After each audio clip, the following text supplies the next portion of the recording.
into such paranoia. It was freaking crazy. It took me 2 years to do a microdose after that.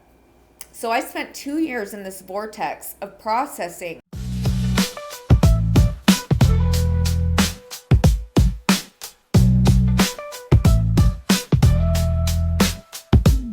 All right, welcome back to Mind Over Emotions, the podcast. I'm your host, Herc. If you haven't already, go ahead and follow us on Instagram at mindoveremotions_VDP. Follow us on TikTok as well at mindoveremotions, the podcast at gmail.com.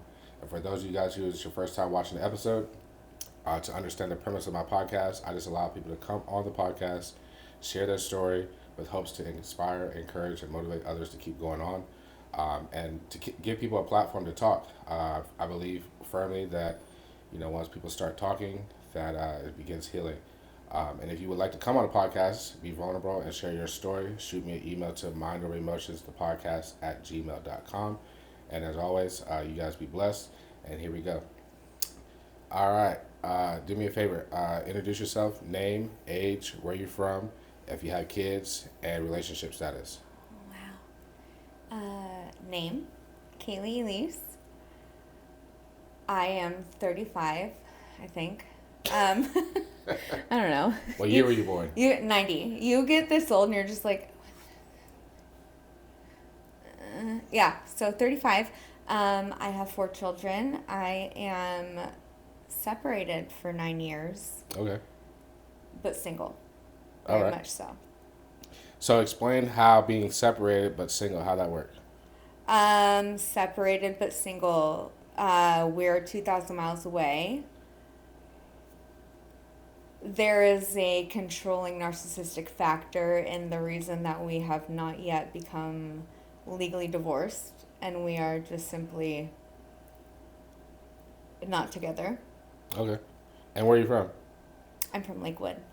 Lakewood, Washington? Lakewood, Washington. Born and raised? Born and raised. Have you ever lived anywhere else? I have. I lived in Tacoma. I went to Stadium for about a year, and then I lived in Belfair. So I went to North Mason. But the majority of my life, I've lived in Lakewood. I grew up in, elementary school era in Browns Point, but I essentially grew up in Lakewood. I went to Lakes. I went to Hutloff. I went to Lakes. Yeah. Okay. And growing up, did you come from a two-parent household? I knew you were going to ask some ugly questions, dude. Dang it. Yeah, All right. man, we got to get into it. What did I sign?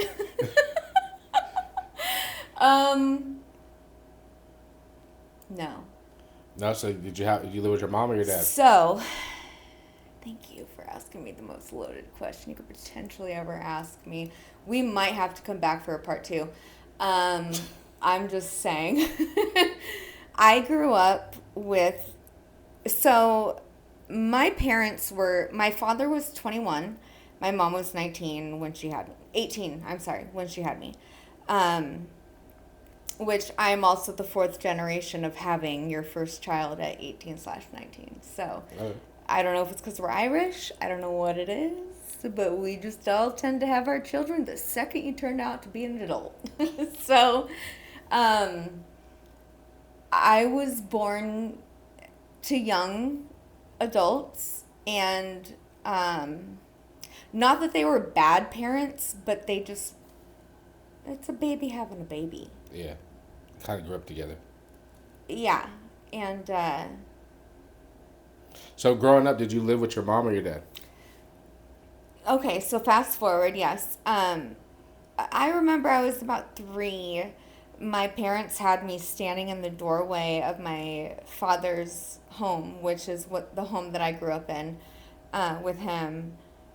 And my mom asked, "Who do you want to live with?" I was like 3. And I know I had to be younger than that. I don't even know. Trauma does that. You black out things. Like I don't remember how old I was. I just know I was a little nugget. I said, I want to live with my mom. She was a girl. Yeah. I'm a girl. I want to live with a girl. There have been so many times throughout my life that I have looked back and been like, what if? If you lived with your dad? Correct. So give me one example of what you think would have been different if you lived with your dad.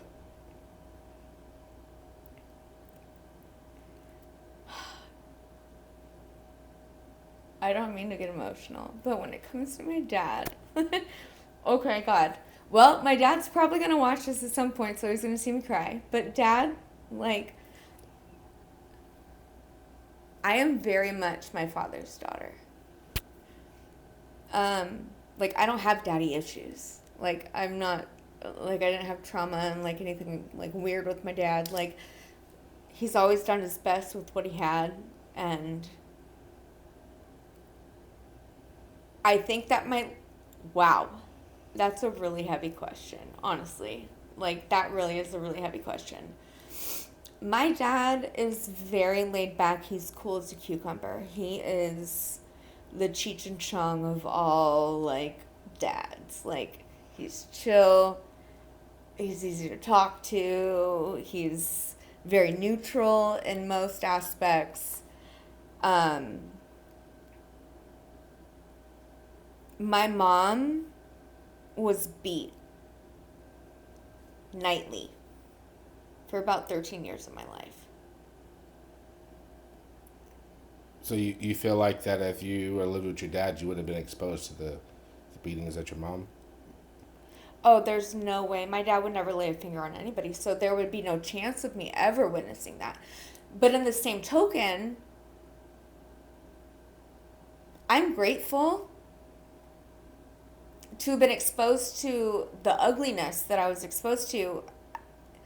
It's sad. It's terrible. It's horrible. Nobody should ever have to see that. But I could either be a prostitute under an overpass, or I could be who I am now. And I'm very proud of who I am now. I know what things to look out for. You're not going to speak to me in a certain way. You're not going to demean me. You're not going to tell me that I can't wear earrings to the grocery store. Things that my mom went through literally her whole life. Like, she was set up for failure from the jump. She was kind of the black sheep as a child. She married into tumultuous relationships, and I was 19. I had my first son. He's 17 now. Like, I can't even believe that I'm saying that out loud. I know. Why is that? Because I'm not 19 anymore. Oh. Now, let me ask you a question. So, okay. Growing up with and witnessing your mom being abused, right? Yeah. First, how old were you when you can remember the first time seeing that? And 4. 4. Okay, and that went on for your entire childhood? Until I was about 13. Okay. 12, 13. In what ways would you say that experiencing that shaped you? I own a gun. Can you say that? Yeah, I mean, yeah. It's legal.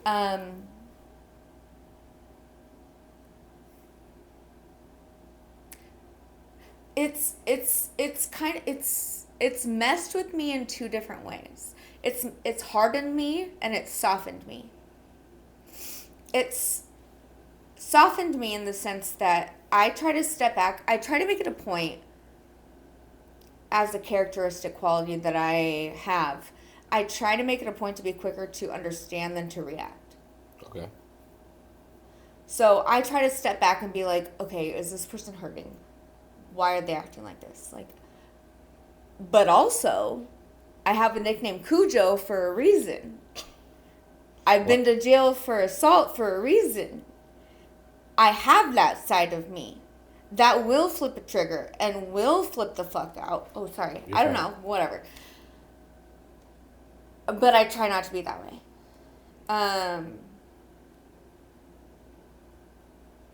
My childhood has shaped me in a very strange pattern. There are no equal angles. So, explain to me how Kaylee was when you were in school. Like, what kind of school? What year? Let's just say elementary school. Or middle Okay. Not elementary school, middle school. Ooh, middle school. Very defiant. Very defiant. Very, very absolutely not to any kind of authority. Why do you think that I've is? thrown a trash can at a science teacher. But why do you think that you were so defiant in middle school? I hated my life. I grew up in a very fucked up household. I had no parental attention. I had no curfew. I had no we didn't sit down at the dinner table together. I used to wow. I used to hide my sister. It's her birthday today too. Happy birthday to Katie's sister if you're Happy watching birthday, this. Crystal. I used to hide her in my closet on top of a pile of blankets and clothing and whatever else I could accumulate in my closet, with a boombox back in the day when everybody had boom boxes, like a big silver, I can't even remember the brand, boombox, CD player thing. I put that up top and then I'd just keep Crystal in there, and I had lights, so that she couldn't hear.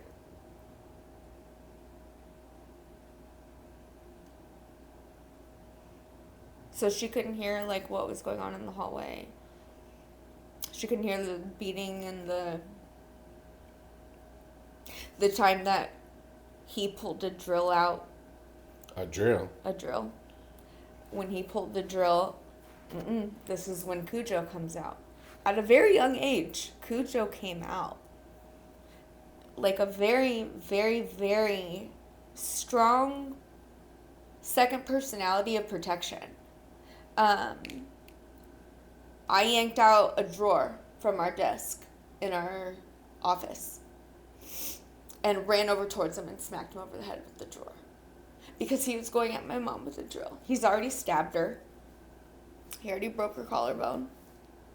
And then he was going at her with the drill. This was your stepdad? And where's he at now?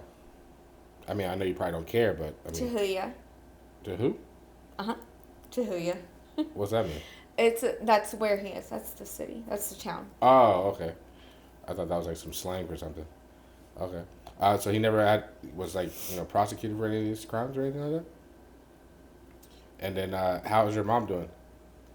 How did she do? She's dead.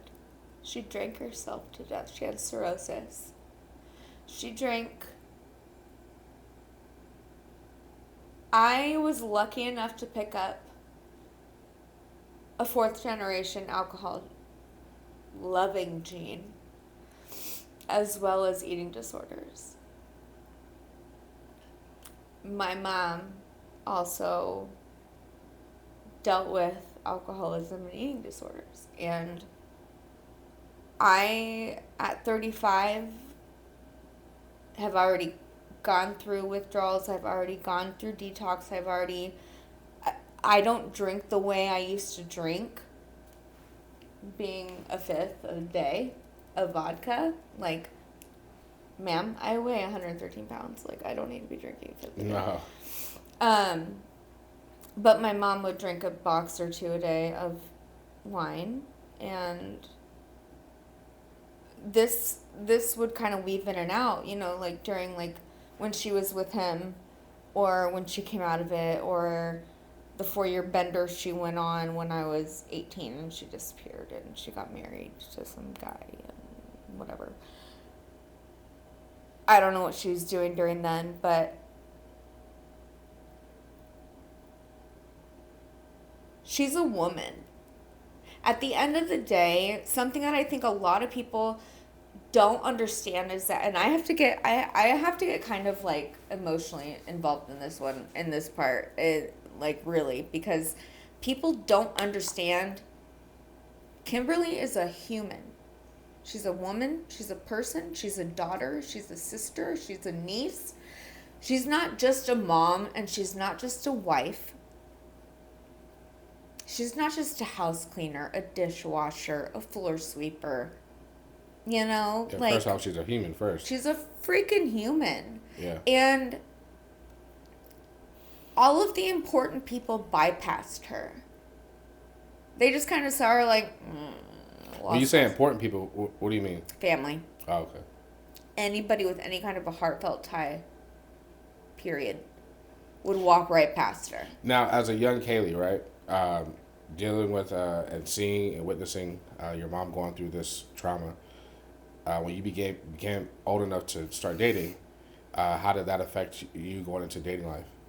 I called my mom the second I lost my virginity. I was 13. I have a 17-year-old who still hasn't lost it. Thank God. Bless up. Like, but my mom is. Mm-hmm. But do you feel like witnessing that trauma? Do you feel like that made you like, kind of like guarded towards men? Bro, At a young I age? leave. Ask any ex-boyfriend. I leave when it's good. Why do you think that is though? When it's good. I'm scared. Okay. Because what? That's okay. Yeah, because what though? Like, you're being good? Like, you're decent? Like, that's weird. What's your ulterior motive? Like, you know what I mean? Like you like, expect them to be correct. a shitty boyfriend. Okay. I mean, I can understand that. Do you think that So, as you got older that changed, or you think you're still the same way? I think I would rather disappoint myself than set myself up for disappointment from another person. Okay. Do you think that like maybe you should go to therapy for something like that? I've been in therapy for 4 years. And what is your outlook on therapy? Oh my God,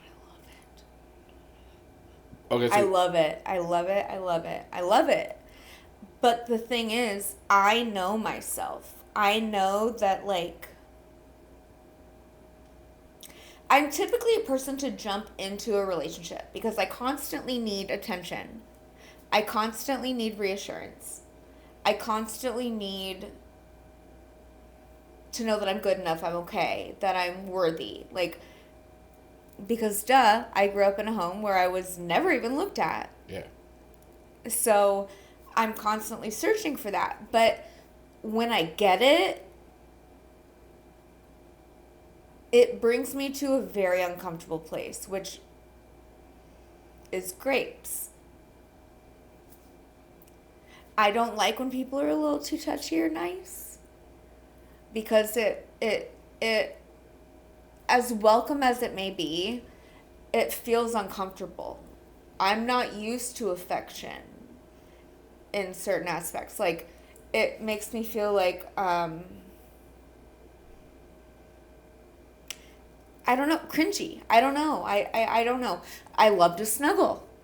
I'm the best little spoon on the planet. Are you kidding me? You can fold me up into a pretzel. I'm teeny tiny. It's great. But I don't I I don't know. I have a limit. I have a time limit, I think. I have a touch limit. It makes me question somebody's motive. I'm constantly questioning people's motives. Okay. Um. So while you're dealing with all this trauma as a kid, right? Where was your father though? At home, working on Volkswagens, hanging out, smoking pot, snowboarding as a teenager, and So he had no idea that this was going on. so my dad doesn't know or didn't know until I was about 32. I'm 35, so 30, 32. That his best friend at the time graped me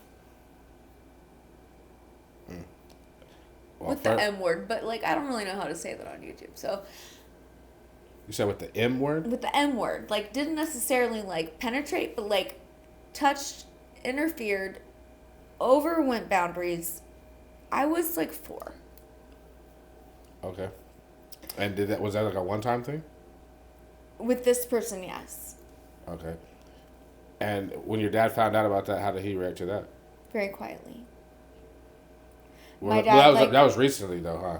my dad, like I said, though, it's very calm, cool as a cucumber. Very non-combative, non-confrontational. He was just kind of like, I don't know if he's actually absorbed the reality of that really being real. Yeah. So I haven't gotten an actual reaction, I guess. Did your mother know about that when she was alive? Yeah, and so I told my mom when I was probably 20 years old, give or take, around then. I don't know. Nom. Um, and she was like, "Do you want me to tell your dad?" And I was like, "No, don't you dare." Like, I don't think people understand when I say I'm a my father's daughter. I really truly am. Like, I will crumble at the idea of my father even withering with a teardrop. I love this man so much.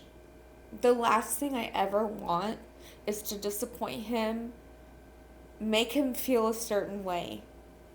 Anything with any kind of negative connection, correlate, anything.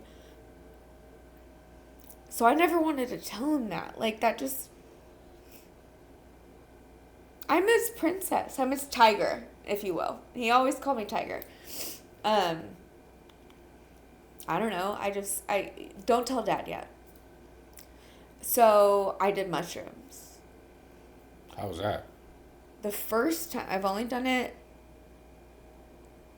Well, I've done it a few times, but the only couple relatable to this specific scenario, I 3 times. It took 3 times of me doing mushrooms to feel, process, and get the fuck over the molestation that happened when I was a child.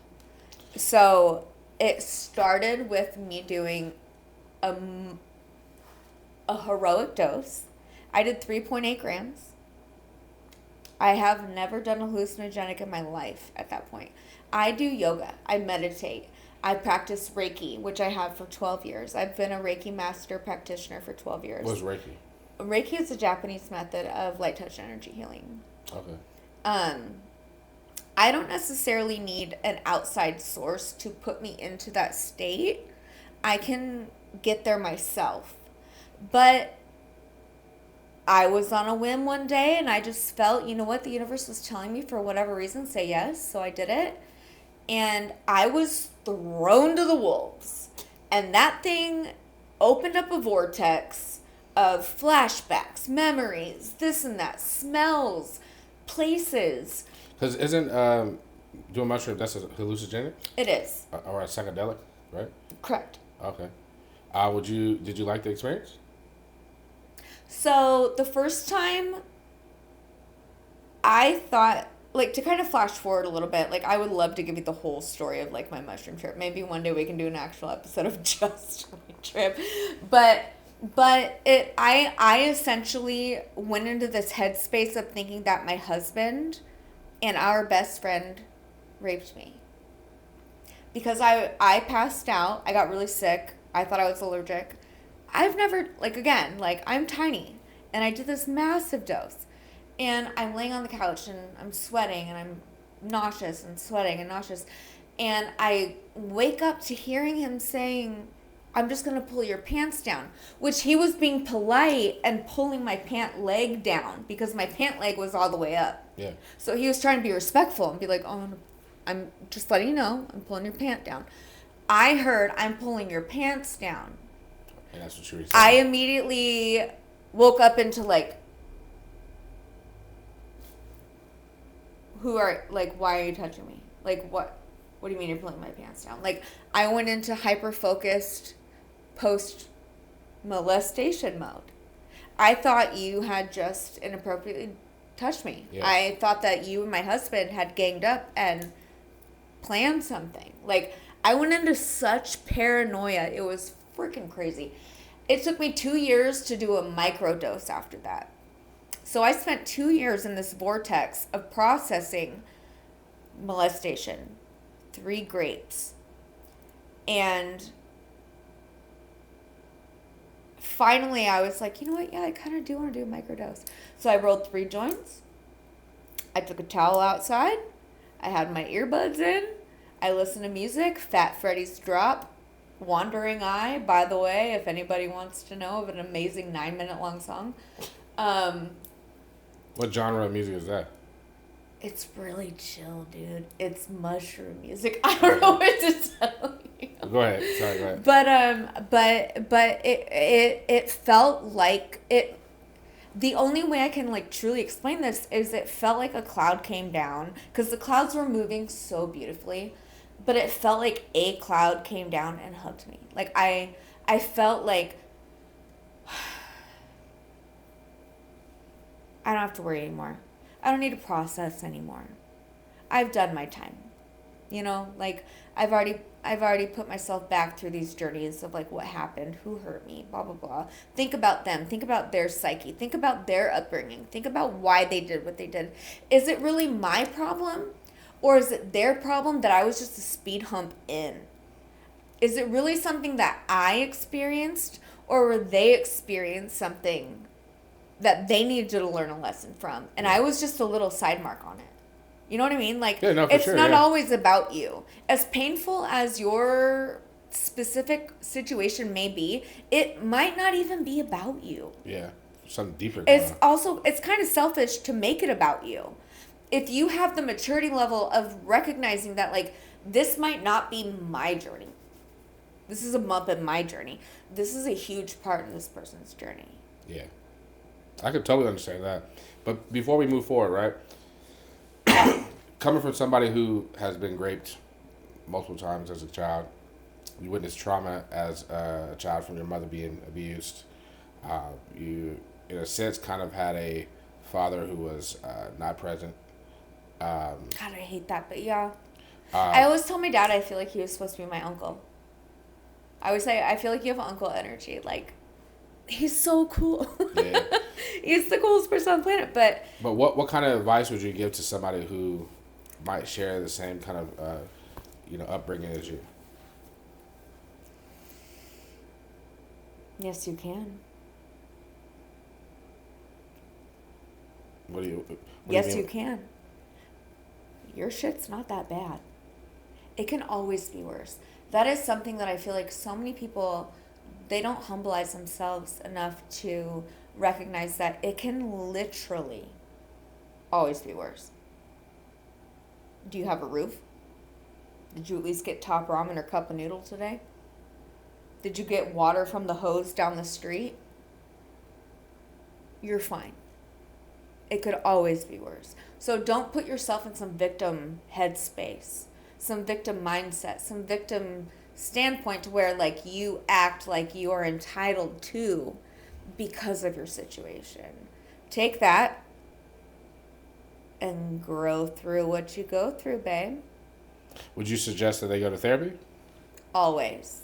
I think therapists mean therapists. My therapist talks to me like I'm his therapist half the time. What? I know so much about his life. Like, we talk as friends. Like, we talk the way that you and I are having conversation. Like, it's very comfortable. Yes, I believe everybody needs an outlet.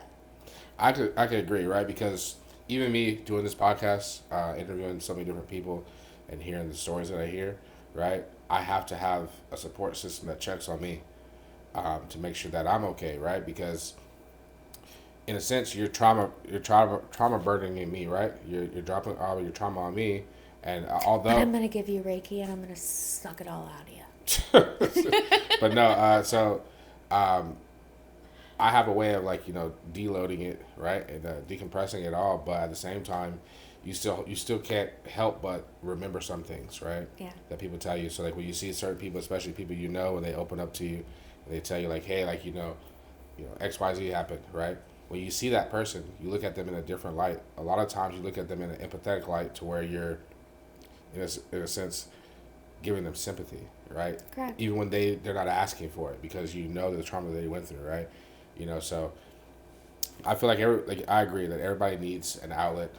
That's one reason why I started this podcast. It's everybody needs an outlet to talk, to share their story, right? Right, and therapy might not be the outlet somebody needs. I'm an artist. Like, you could write, you could journal, you could, plant gardens, you do whatever. But Yeah, anything that takes your mind off of it. Yeah. something that is productive and positive and good for the soul. How important do you think having a support system is? And not necessarily you anecdotally, right? But what do you think that support system should consist of? I am so beyond grateful for the support system that I have. Like, I can go on Facebook. This sounds so like our generation, but like I can go on Facebook and literally just post like, I'm not okay. I will immediately get like 130 messages from people. People check in on you when you don't think they're looking. My grandparents, for example, are my saviors.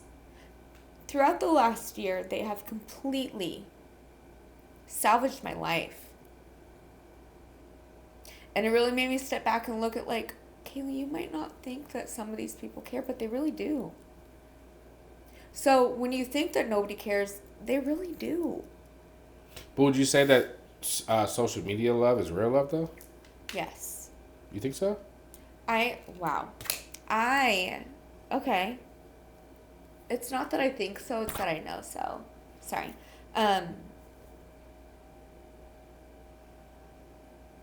You meet some very relatable people on the internet. Um, from all walks of everywhere.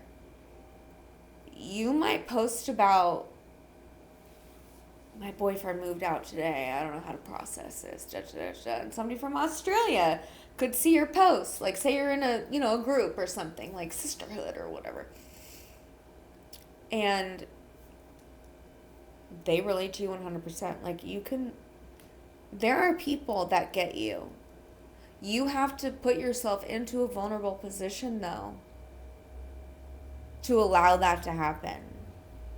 You can't expect people to read the room and just be like, you're not okay, what's up? Some of us can do that. Not everybody can do that. You have to be vulnerable.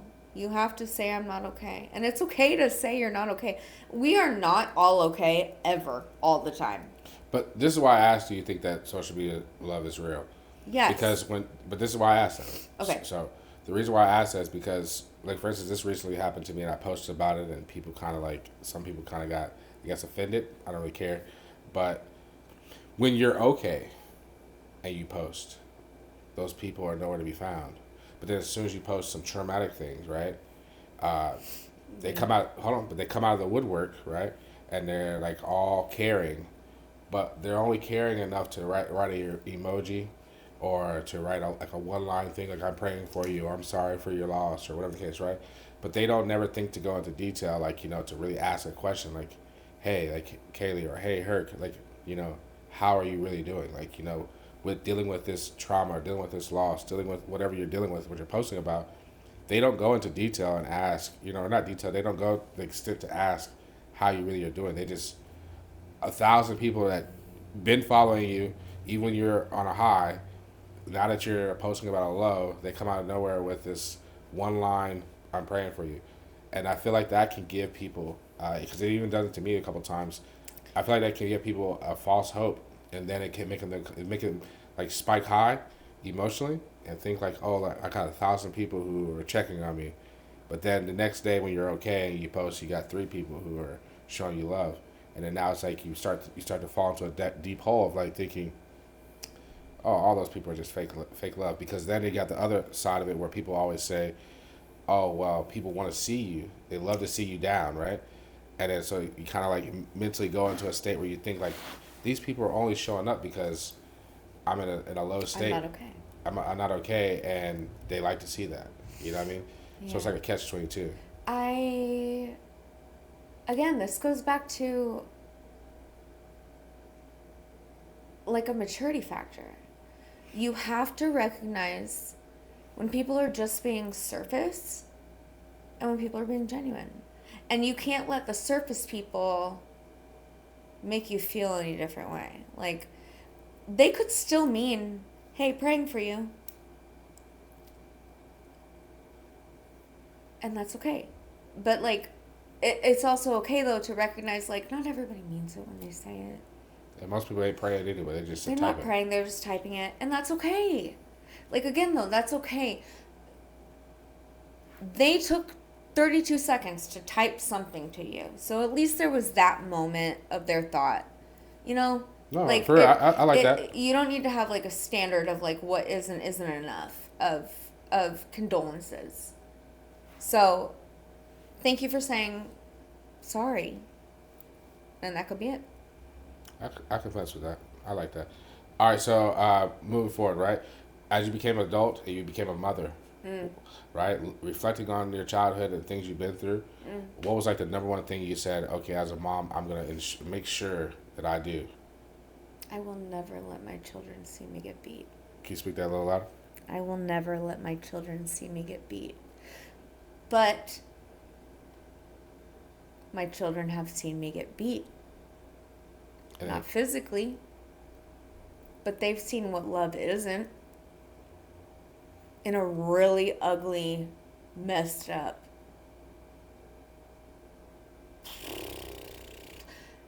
I have 4 children. My second son, I have 3 boys, 1 girl. My daughter's my youngest.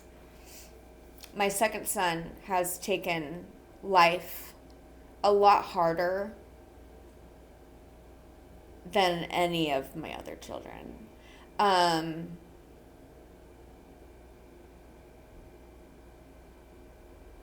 Okay, so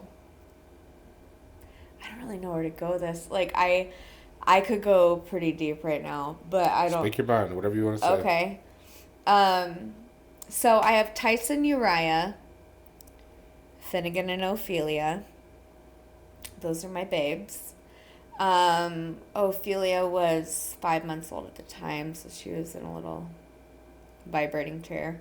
But my boys all watched me get arrested out the front window of our house because I flipped the bill of my ex-husband's hat. Now, mind you, before everybody freaks out, I 100% will never put my hands on another human ever again. I know it was inappropriate to have reached out, touched his hat. I know that's not okay. That's not appropriate. That's not good behavior. That's not how you react.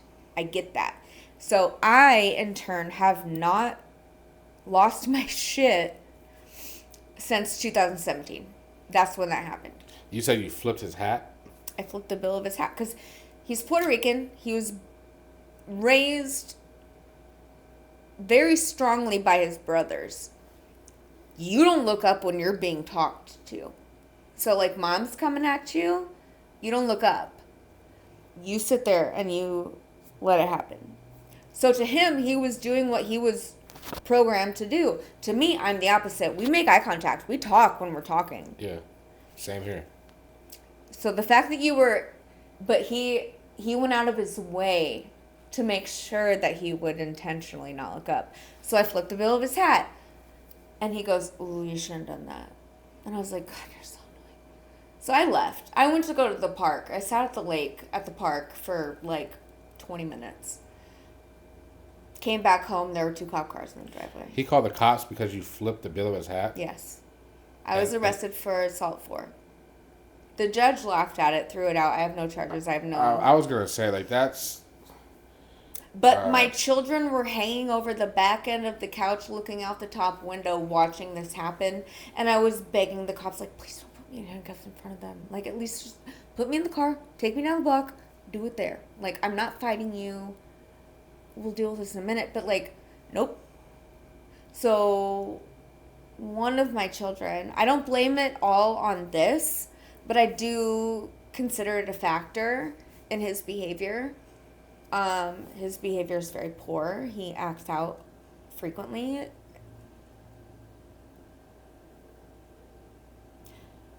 Why my children aren't here is a whole different story. Like... Wait. Your children aren't here. What do you mean? My youngest 3 children are 2,000 miles away in Illinois. Okay.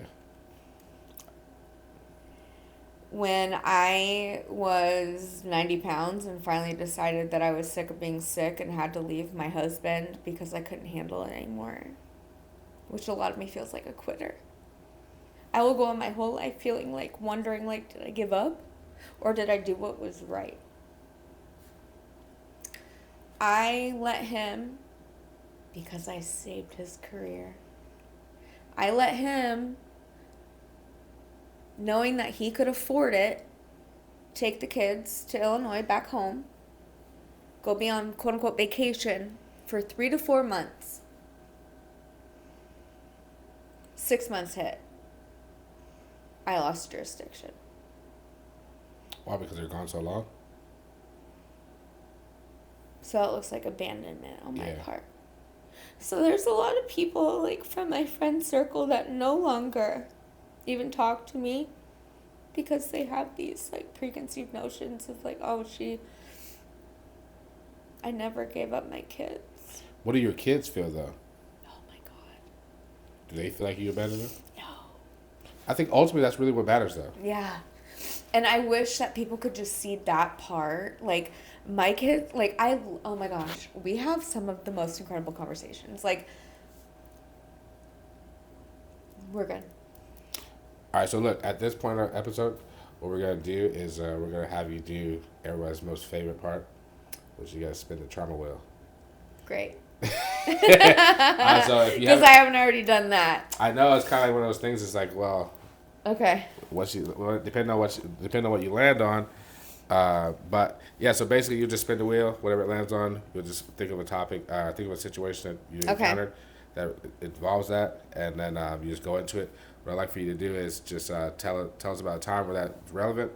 Tell us what you learned from it, how you got through it, and any advice you would give to somebody who's dealing with something similar. Okay, give it a big old spin. Okay. Big or small.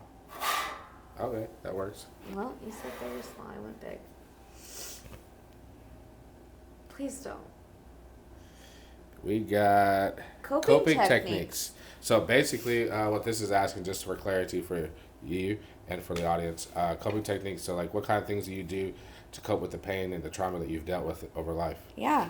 That's actually a decent one that I feel pretty comfortable answering. Like I said, I try to be quicker to understand than to react. Okay. I can say that so easily because I will so frequently emit that out onto other people. Like, quicker to understand than to react. I also... Do I like to be bullied or put down or called names or judged or misconceived, like anything? No. So then why would I do that to somebody else? Yeah. That to me is a coping mechanism. That to me is like, that again is also part of being quicker to understand than to react. Like, I'm trying to understand the human in front of me that is causing XYZ than to react and just kind of be outburstish. So for me, a coping mechanism is, I guess, putting myself in somebody else's shoes. Okay. And so, especially with somebody with your background and things you've been through, one of my most famous questions I always ask everybody is, when it comes to you personally, right? You anecdotally, what is more important to you, love or loyalty, and why? Love or loyalty? Loyalty. Why loyalty? Love comes with loyalty. What do you mean? Explain. You aren't just loyal to anyone. Okay, some of us are. I personally feel like if I met a stranger off the street, I, for whatever reason, would still be loyal to them. But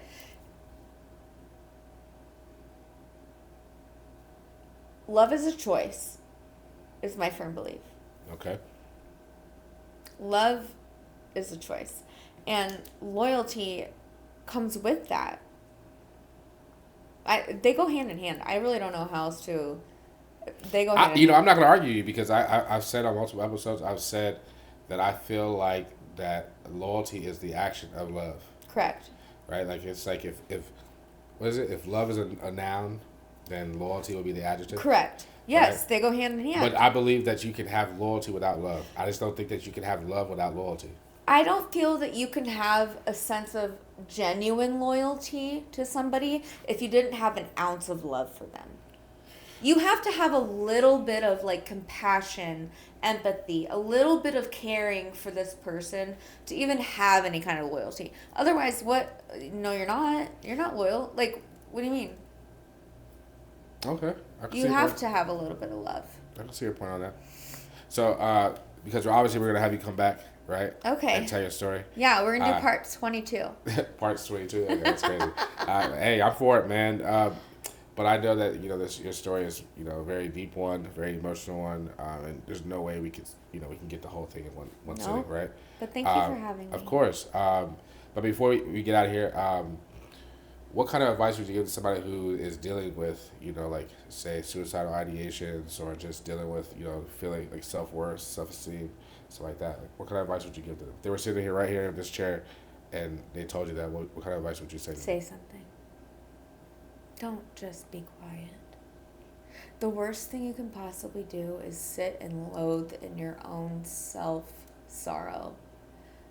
It will get you nowhere. It will not help you out of your hole. It will not help you understand. It will not help you have a different outside perspective. It is not beneficial in any way, shape, or form to just sit in your sorrows. You need to say something. Go onto a page on Facebook and anonymously post, "This is how I'm feeling," and let people pour into you. You don't have to say your name. You don't have to be public. You don't have to be vulnerable in that aspect of it. But say something. Otherwise, how can we help you? Yeah. If we don't know, we can't do nothing about it. Correct. What do you think about the podcast? This is garbage. Hey, there you go. No, I'm proud of you. I think this is amazing. I think what you're doing is incredible. I think that this is monumental, and I'm really proud to be a part of it and to watch you continue to blossom. Before we get out of here, too, also, I did have a question for you. Why is mental health so important to you? Because since I've met you, I think we've always had conversations, like every time I met you, about mental health. Yeah. Why How did we meet? Was it like a dating site? No, absolutely not. The truth, on the air, how we met is the time I was working at Cash America. Yeah, And that's right. yeah. Okay. Yep. And there we it came is. in and we had the conversation. And then we talked about mental health. Yep. And then you made a board for me and so on and so forth. That is correct. Yes. Yep. So, but why is it so important to you? I wouldn't be here right now if it weren't for people that had heart, that were understanding of mental health. We'll talk about this maybe next time, but I would not be here. Okay. If it weren't for people that Well, would look, absorb you. This is the premise of my podcast, so there's no way I'm letting you get out of here. We're going to talk about it now. Great. What's my favorite color? Purple. No. When you say you would not be here, are you saying that you thought about, attempted, or something like that? Yeah, so 2018 was my first Mother's Day without my children. And I was wearing my paint overalls because I'm an artist. I have like a singular pair of overalls that I constantly paint, and they're just doused in paint. I filled them with rocks. I lived in Browns Point at the time. I walked out into the water until the water covered my head. And how did you come back from that? You just walked the other way? It was too salty. It was too overwhelmingly salty. I couldn't swallow it. I couldn't gulp it to where you choke. I couldn't do that. So I came out. And my now ex-girlfriend, Cameron, was running down.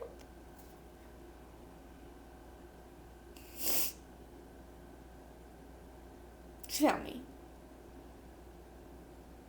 Right as I was coming out of the water.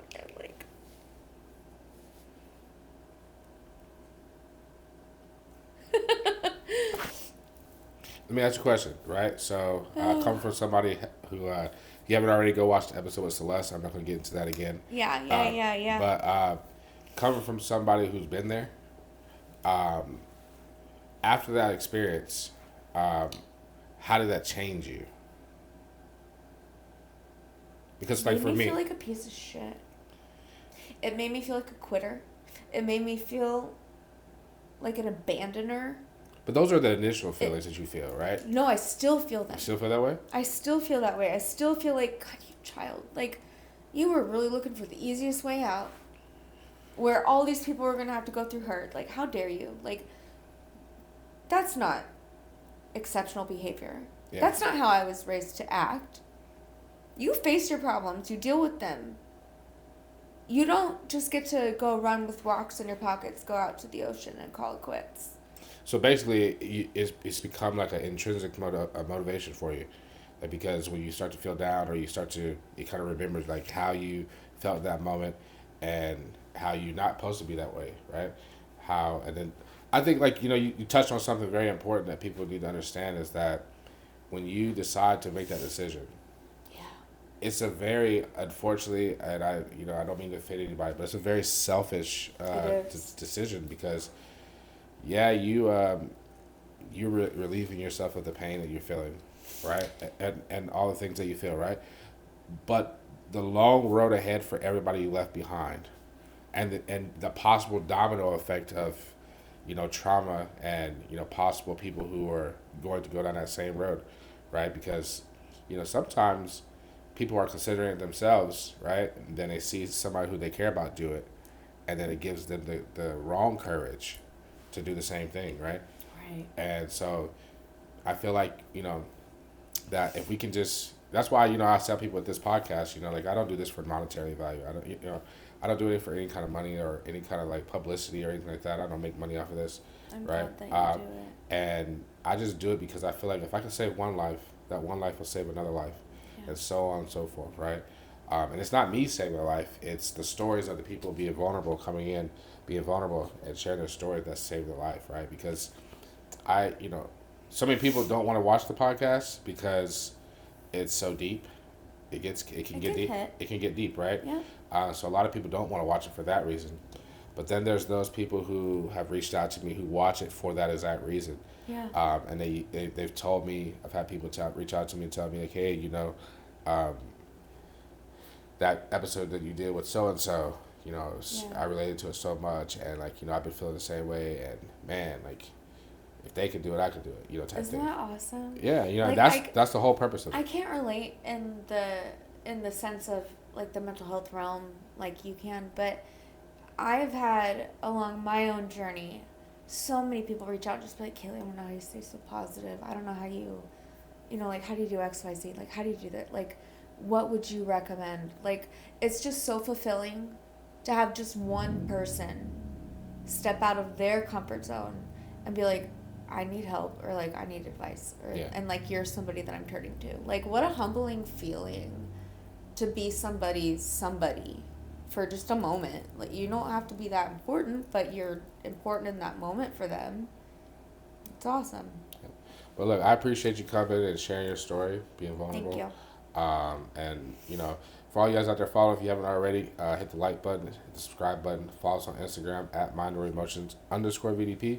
Follow us on TikTok as well at @MindOverEmotions the podcast. And if you haven't already, check on your loved ones and shoot me an email to mindoremotionsthepodcast@gmail.com so you can come on and share your story. And if you guys would like to see Kaylee come back and tell her story, continue telling her story, drop us a comment in there. Let us know what you think about her story, man. And we're out of here. Peace. Bye. All right, so this is part of the episode where I allow you to ask me a question, also known as Hot Seat Herc. So for you guys who watch it, I have no idea what she's about to ask me, so you guys bear with me. All right, go ahead. Shoot your question. Okay. What is the most valuable moral that you would love to implement into your children's existence? Oh, I talk about this often. Okay. So basically, and I do this, and I get a lot of flack for this, right? And I don't care because I feel like, and I'm gonna answer your question, but let me just explain. I feel like that as a father, or just as a parent in general, but especially as a father, you're put here to protect your child, right? And to raise them up to understand, how life is supposed to be, right? So with that said, it's my job. One of my main purposes is to protect my sons. I have two older children. They're grown now, pretty much grown, and the same thing for them. But especially with the younger ones, but just in general. Let's just speak in general. And the Right. ages of your children. How old are my children? Mm. So my oldest child now is 18. Then I have a about to be 17-year-old, and then I have a 16-month-old, or about to be 16-month-old, and then I have a 3-week-old. Right. So my point is for them is I teach them that just because someone shares the same blood as you and they're quote unquote family does not mean that you have to retain them in part of your life. Correct. The people That's that important. the people that you need to retain in your life are the people who bring value to your life. Hold on. The people who bring value to your life, the people who choose to be a part of your life. If you have to force somebody to be a part of your life, they're not part of your life. And then another part that, the catalyst of that is understanding that everybody is not meant to be a part of like every part of your life. Just because they started out with you when you're young. You think about it, right? How many kids you had, how many friends you had as a kid, and where they at now, right? Right. But I think through life, as you get older, you start to try to hold on to relationships. You try to like drag them to the next season with you, right?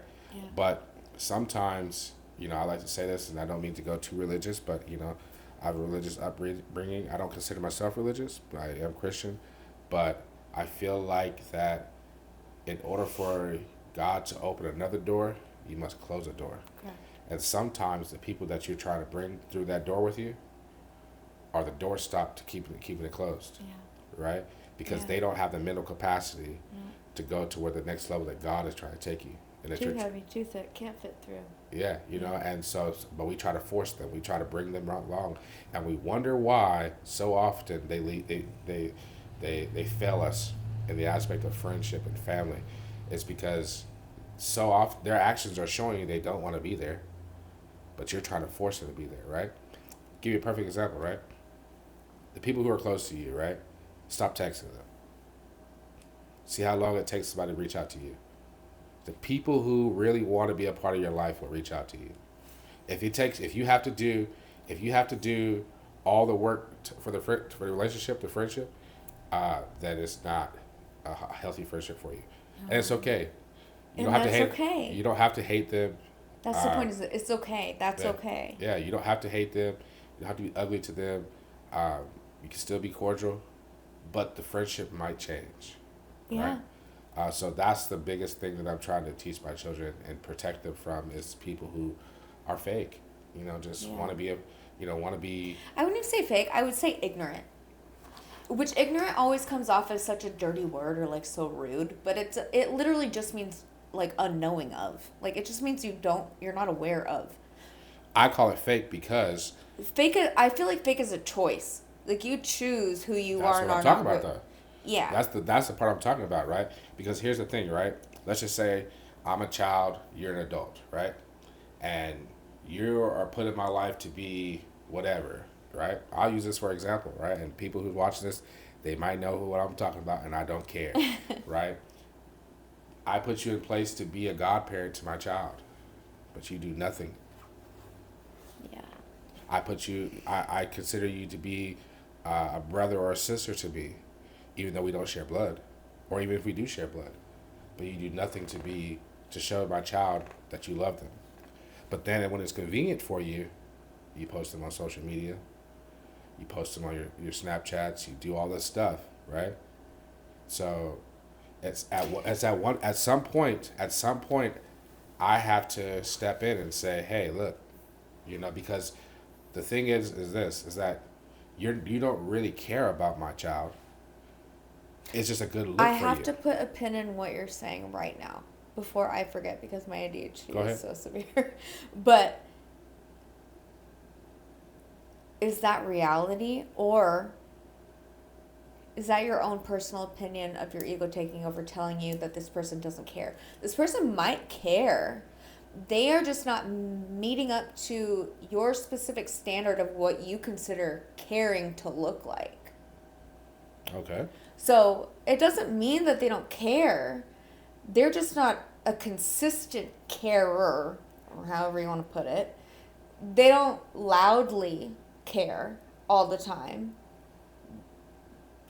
But to say that they don't is probably, from this person's perspective, which I don't know who this is probably kind of... It's not really a person. I'm not speaking directly about a person. I'm just speaking in generality. But they probably care. They're just, like, with my nephew, for example.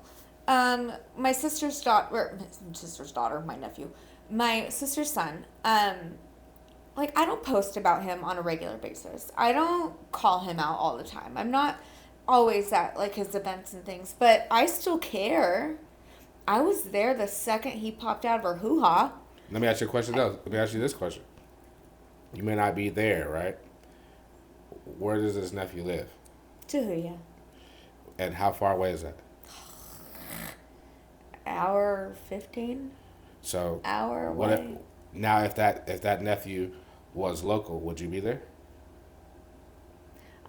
I would probably be there more often, yes. Exactly. My It would point. be easier. Exactly. My It would point. definitely be easier. I mean, logistically, I yes. don't hold people. I hold people to a standard of what they're capable of. Okay. You see what I'm Okay. saying? Like, so, like, if you. But also, if you have to recognize, though, the quickest way to be disappointed is to set up an expectation. Oh, I know. It's especially expected to be like me. So then don't expect shit out of people, and then you won't be disappointed. Yeah, I'm not worried about me being disappointed. What I'm worried about is Them being disappointed. Is them, yeah, their children.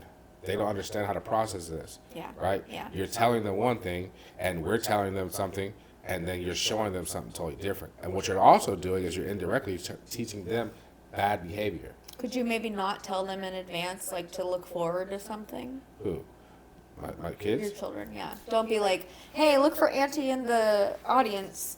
No, And Auntie no, doesn't I don't show do up. that. I don't do that. No offense. I don't know if that's who. Yeah, no, yeah, I'm not saying that, but what I'm saying is that we're speaking about my two sons. Okay. They're babies, right? Yeah. This is the part of their life where they're developing understanding of who is who. Yeah. Right? Who's who, and They're recognizing faces. yeah, and they're smells understanding love, what love is, right? And I just don't think that it's fair, right? You're that- worried about inconsistencies. Exactly. Like, don't come around and say, like, hey, hey, little boy, I'm so and so, I love you, and then scare away. Yeah. Be fine. Come around and you can be around them, and that's fine. But don't put no title on anything. And for sure, I really get perturbed about this is when I see people post things, right, on social media in regards to them, but don't act upon it. Yeah. Because to me, it's like you're doing it for show. It's ingenuine. Yeah, because if you're only posting them on special occasions, that means that you're only showing up on special occasions. Correct. And people who don't care about you show up on special occasions. You know what I mean? Yeah. I could post on. Sure, I you should literally. see our Christmas every year. I compete in powerlifting. I go to powerlifting meets, and people who show up to cheer me on in powerlifting meets, they're nowhere to be found the rest of my life. You know what I mean? And that's perfectly fine. But that's just the role that they play in my life. They're like a powerlifting supporter. Great. That's just like 1/100th of who I am. You know what I mean? But to come in and use the words that I love you, I'm this to you, I'm that to you, and then you don't act upon it. Yeah. That is my job as a father, to step in. And if you disagree, put that- and if yeah, you put disagree with that, protective wall up. yeah, and if you disagree with that, that's perfectly fine. That's your prerogative. But it's also my job As a protector. as a protector to protect my children. Correct. And I don't care about anybody's, I admire that. opinions. I think you as a father, just your morals, your compass is very admirable. I appreciate that. But you got any other questions? I don't think I'm allowed to ask them on camera. Okay. Well, look, man, I appreciate the question. And if any of you guys have anything to say about my answer to the question, if you have my number, go ahead and give me a call. Don't text me. If not, you can drop it in the comments, and I will respond. So you guys be blessed. And remember, this podcast is not about being argumentative or even talking down on anybody. So if anybody takes offense to anything that I say or to my guest says, I speak on behalf of myself and her. We are very apologetic for that. We're not trying to offend anybody. The whole purpose of this podcast is to inspire, educate, encourage, and motivate, right? So that was not the intention. So with love, we out of here. Peace.